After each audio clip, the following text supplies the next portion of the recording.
政治運動より経済的独立の闘争をすべきだった。地球の星の神サラムニダムです。この文章は、経済的独立闘争、反搾取の闘争に焦点を当てるべきだった、です。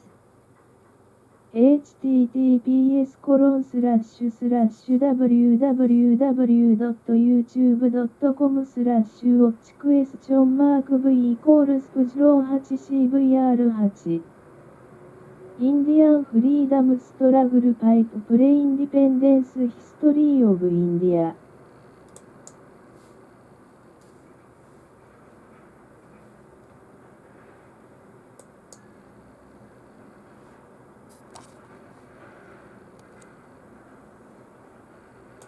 to preach non-violence until his dying day.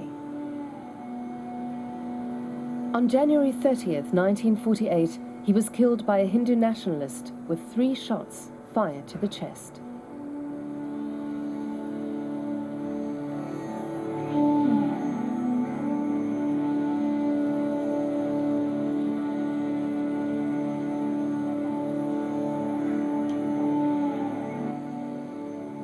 In 1931, Gandhi was interviewed by an American journalist. If England does not grant your demands, are you prepared to return to jail again?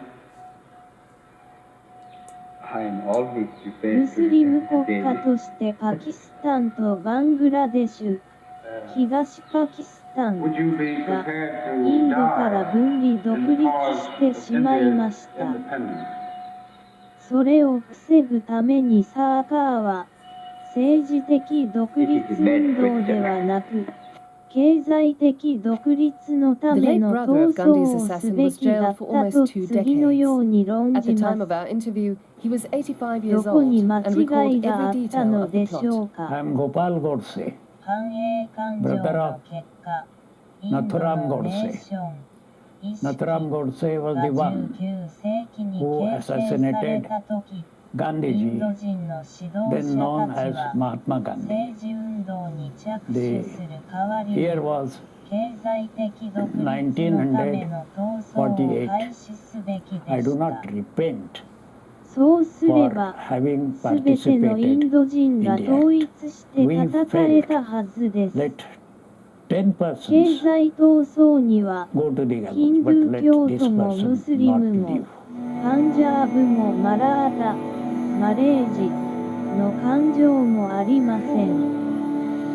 結果としてイ In ン the ド Indian 人の capital 間 Delhi, に there 反 are several 搾取 sites 感情 dedicated を to the memory 広 of げ the る man こ to と whom が the で poet きてい Tagore た gave the で name しょう。 Mahatma, great こ soul. の感情はインド人をより強くするこ The とができ Samadhi, た the は site ず where です。 Gandhi's body was cremated on a funeral Who's pyre a of sandalwood patriot? in accordance with Hindu funeral custom. インド独立 The National 闘 Gandhi 争は Museum イギリスから and 政治 Birla 権 House, 力を converted 奪う into a とい memorial う課 museum 題 after を Gandhi 中 was 心にし assassinated て on い its たため、 grounds.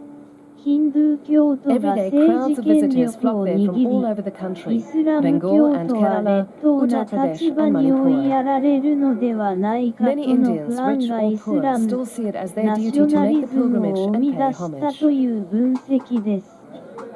The atmosphere feels more like a temple than a museum. 闘争 One room has a series of dioramas depicting key scenes from Gandhi's life. 政治権力をめぐるヒンドゥー教徒とイスラム教徒との対立感情 Visitors は remove 生 their まれ shoes ず to approach the spot where the Mahatma fell to the assassin's bullets. に一致して取り組めたはずだ。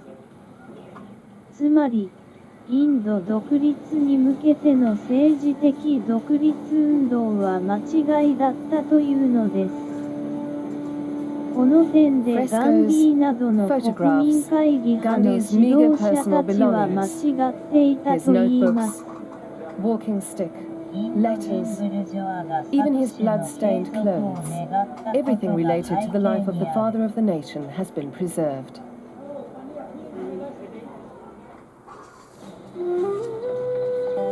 When Mohandas Karamchand Gandhi was born in 1869, India was firmly under Britain's imperial yoke. Like his father, he seemed destined to serve the ruling powers.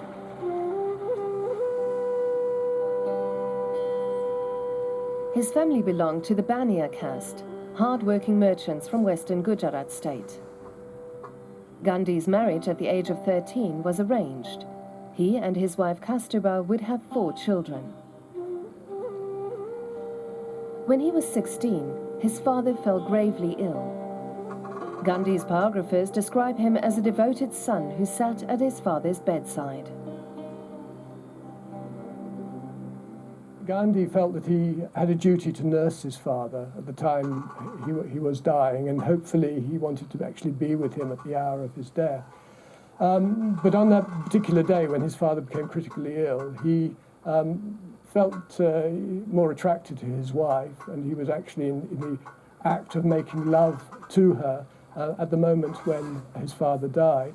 And it's a lot of historians who've looked at Gandhi's life feel that this was really something which coloured his whole attitude to his sexuality and led eventually to his deciding to renounce all sexual relationship with his wife. After passing his bar exams in London, Gandhi returned to India to practice law, but soon went on to take up a short-term position in South Africa. He ended up staying for 20 years. Initially, in his early years, Gandhi in South Africa had lived the life of a rich lawyer. He'd had quite an affluent lifestyle. He hadn't really changed, become this very ascetic person, dressing in hand-spun clothes and so on. He was wearing Western-style suits. He was living well. But then, on a train journey to Pretoria, a white passenger objected to Gandhi's presence in a first-class carriage. And though he had a first-class ticket, he was thrown off the train.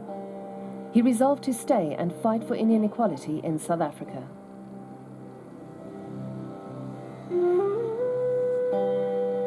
When he returned to India in 1915, Gandhi was a changed man. The barrister had become a political activist. Trading his English suit and tie for a dhoti, the traditional dress of the Indian poor, he set out to familiarize himself with the social problems in his homeland, traveling by train across the country, always in third class. The movement for Indian independence was gaining momentum. Gandhi addressed crowds in every town and village he visited. He spoke of human dignity, justice, and independence.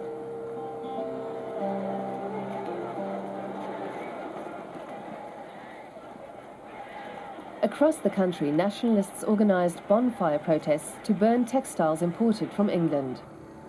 Gandhi launched his charkha, or spinning wheel movement. He declared it the patriotic duty of every Indian to spin 200 yards of cotton thread a day and to boycott textiles produced in the mills of Manchester and Liverpool.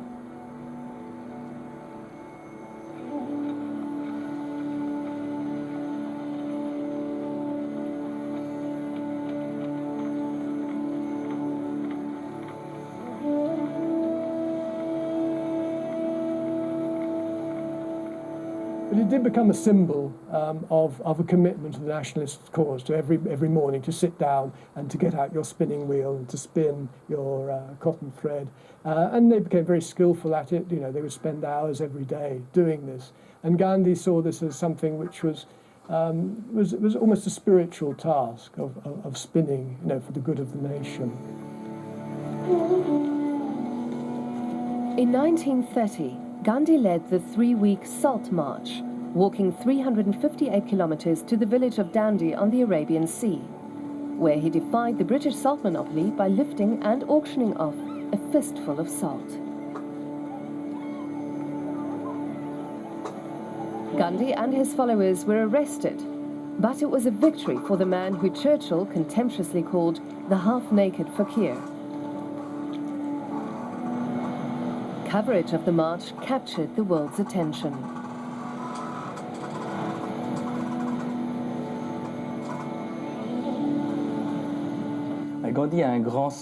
Gandhi had an innate sense of symbolism and mass communication.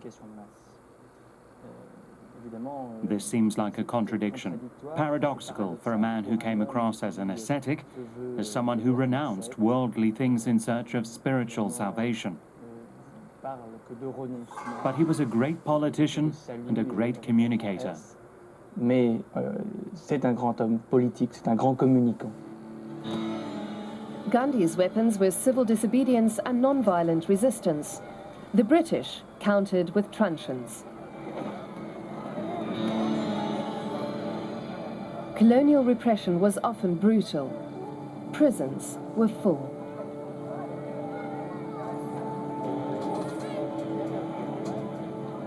Gandhi was jailed 7 times for a total of 4 years.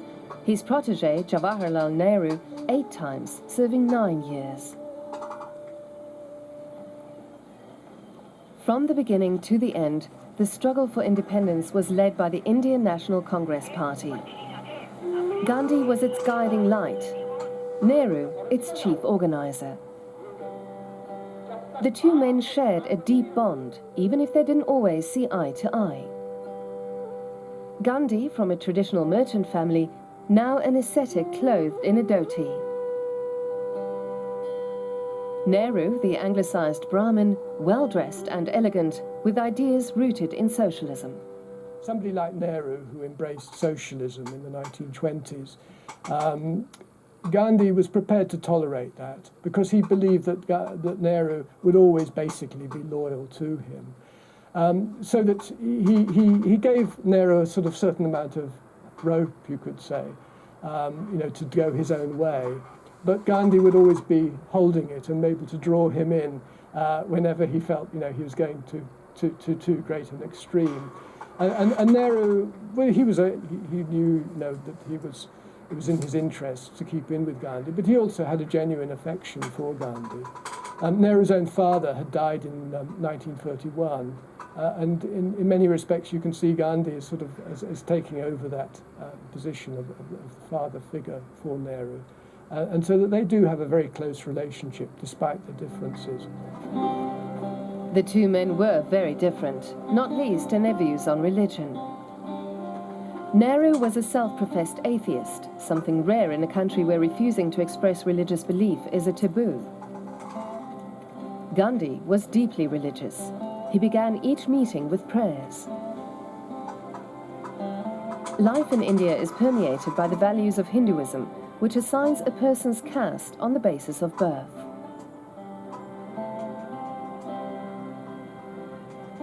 But Hinduism has been traditionally regarded as a tolerant religion, not given to proselytizing.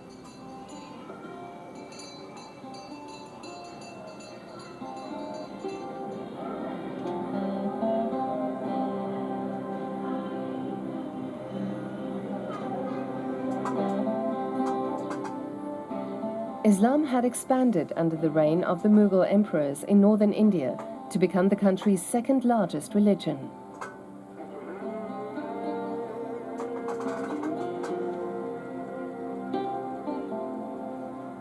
In British India, Muslims accounted for a quarter of the population.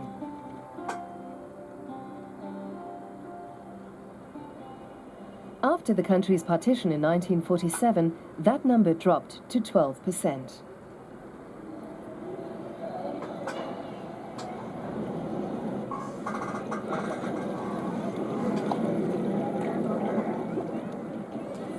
Hindus and Muslims had long enjoyed a peaceful coexistence, until political representation was attached to religious identity.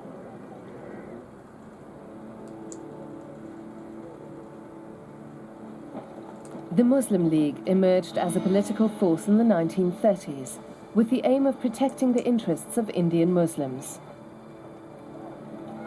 But a new goal emerged, the creation, after Britain's withdrawal from India, of a Muslim nation, Pakistan, or Land of the Pure.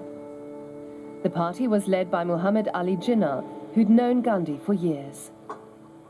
Both Gandhi and Jinnah came from Gujarat. They were Gujarati-speaking people. They were both lawyers who'd been educated in London, received their legal training there. So in a way, they had a lot in common. But unfortunately, they came into very sharp conflict quite early on after Gandhi returned to India. In 1944, Gandhi went to meet Jinnah at his private residence in Bombay. Over the course of almost 3 weeks, Gandhi tirelessly tried to dissuade Jinnah from his plan for a Muslim Pakistan. He assured him that Muslims would have an honourable place in a secular and democratic India. He even offered him the post of Prime Minister in independent India's first government.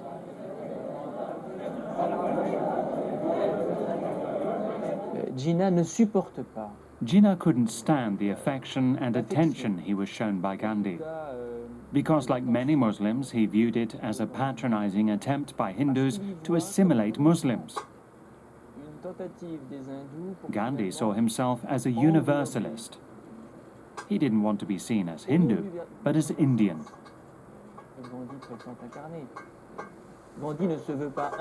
Yet everything about his style, his dress, was typically Hindu.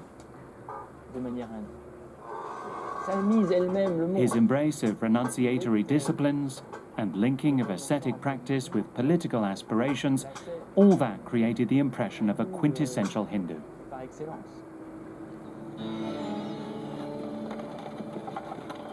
Shimla, the summer capital of British India. In 1946, the leaders of the Muslim League and Indian Congress Party met here to discuss ways to implement Gandhi's vision of a united, independent India.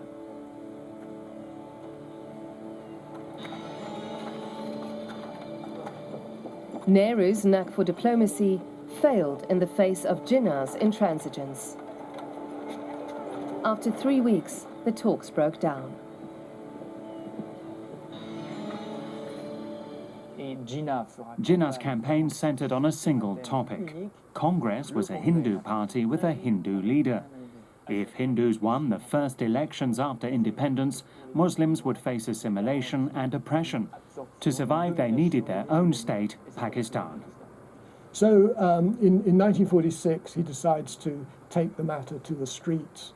Jinnah had been a strictly constitutional politician before then. He'd been loyal to the British. He hadn't ever been involved in civil disobedience campaigns. He'd never adopted the sort of tactics that Gandhi had adopted.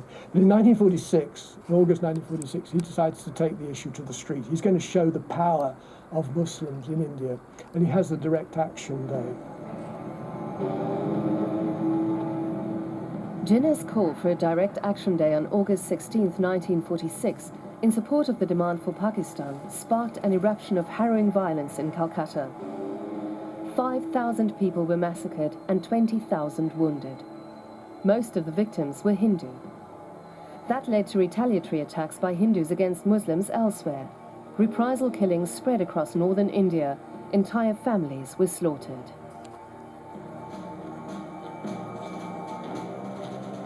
Some Hindus now claimed their religion was too passive and lacked martial ardor.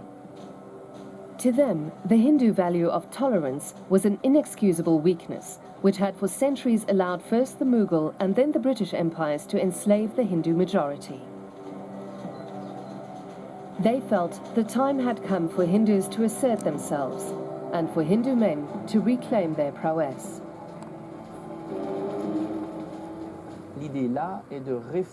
They wanted to reform Hinduism and boost Hindus' moral and physical strength. In every town and village where the movement had a local chapter, activists convened mornings and evenings for ideological training and physical drills to prepare to fight Muslims who were once again the enemy.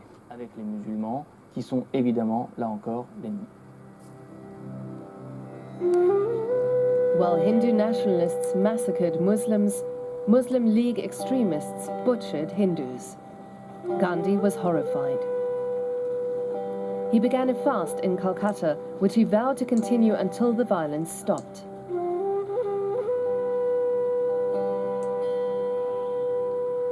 He refused to relinquish his vision of an India where the two communities could live in friendship and peace.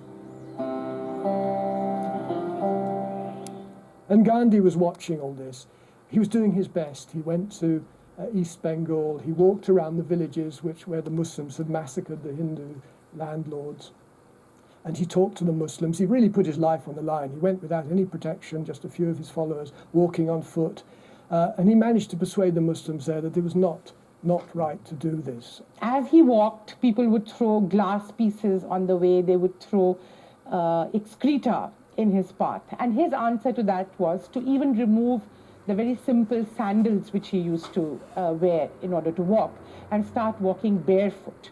This had a tremendous moral impact, and the parallel that we like to draw is between, in the Christian tradition, the crucifixion of Christ, that is suffering for humanity, tormenting the flesh in order to make the moral appeal.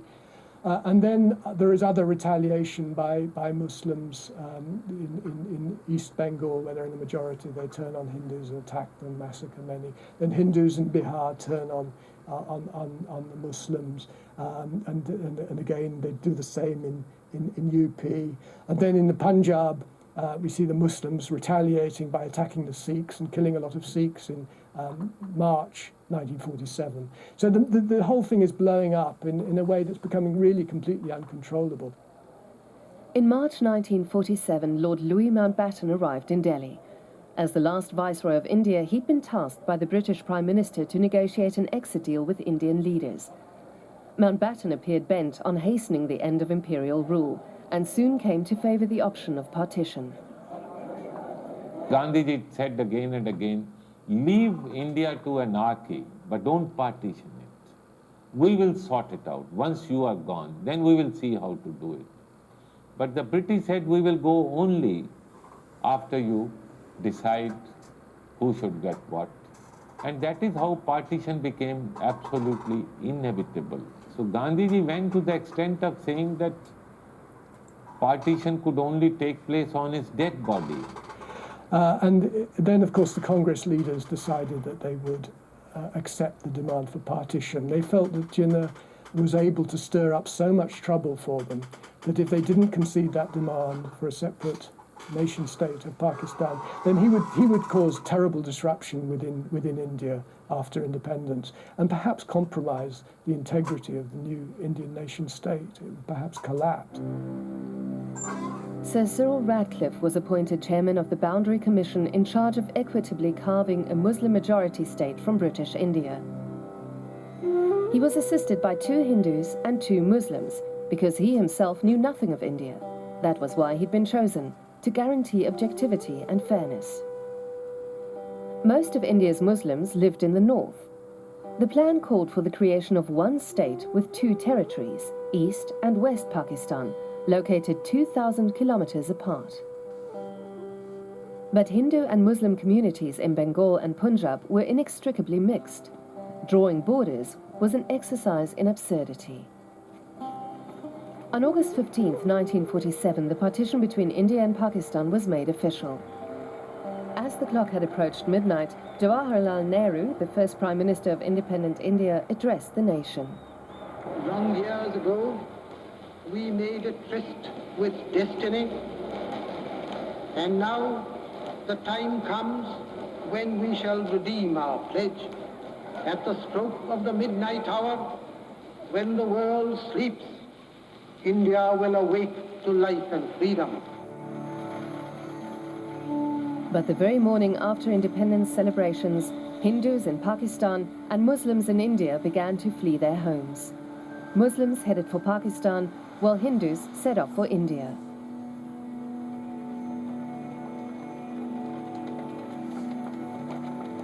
Enormous convoys of people moving in opposite directions, the greatest mass migration in history.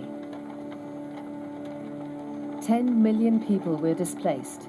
Many were attacked by robbers and armed militants along the way. 1 million people lost their lives. No one took responsibility for the tragedy. But Hindu nationalists accused Gandhi of allowing Muslims to steal part of the Hindu nation. We went to the Delhi headquarters of the right-wing Hindu Mahasabha organization. There we spoke to its then president, who maintained that his was the only group that sought to defend India's integrity. Akhil Bharat Hindu Mahasabha was the only organization in India which advocated with full courage and expressions that we shall never tolerate division of India. We want united India, one India. So although the Hindu nationalists claimed that this was a vivisection of India, and it was something that the Congress had betrayed the Indian people in agreeing to, in fact it was very much a part of their own programme to have a separate state, and it's always served their interests subsequently to have a separate Pakistan state, which is always in antagonism to India, as always a representation really of India's other, its opponent. A few months after independence, the new states waged their first war over Kashmir, a province with a Muslim majority but a Hindu Maharaja. The two sides agreed to a ceasefire along what's known as the line of control. It divided the region in two, with one side administered by India and the other by Pakistan. Of the three officially declared wars between India and Pakistan, two have been over Kashmir, and it remains a flashpoint to this day.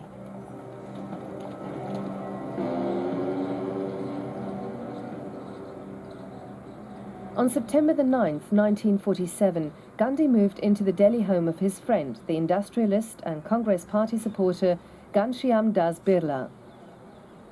In January of the following year, Gandhi began another indefinite fast, saying he would only eat if he saw a plan to stop the continuing violence. Hindus who had fled persecution in Pakistan were dumbfounded by Gandhi's empathy for Muslims, which was inherent in the second, indirect goal of his fasting.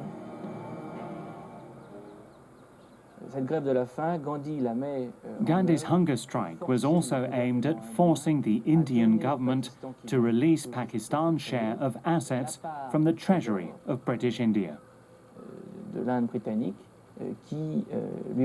Gandhiji, that stood in favor of Pakistan and said that I shall go on hunger strike, I shall die, and the 55 crores should be given.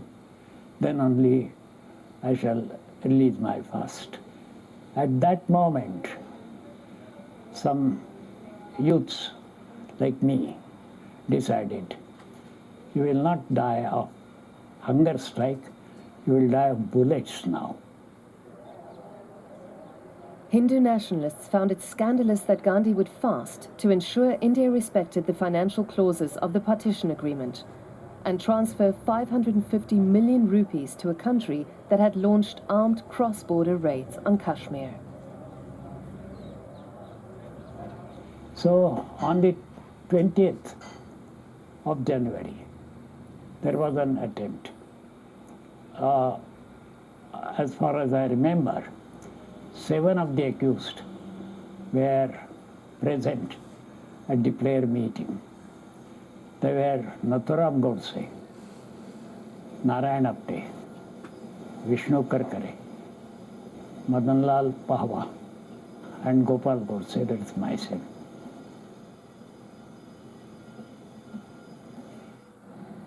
The attack of January 20th was botched.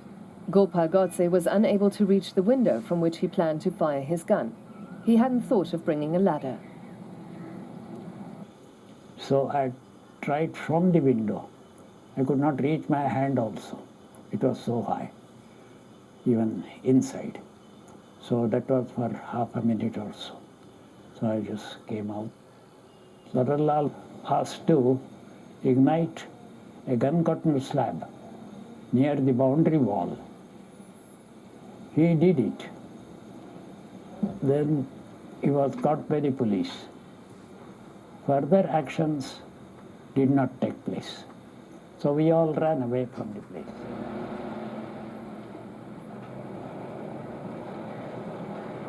The group fled back to Pune to plan a renewed attack. Their accomplice, who'd set off the homemade bomb, was arrested. Under interrogation, he revealed the names of his co-conspirators. Even now, there is debate in India as to why police failed to apprehend the men for 10 days.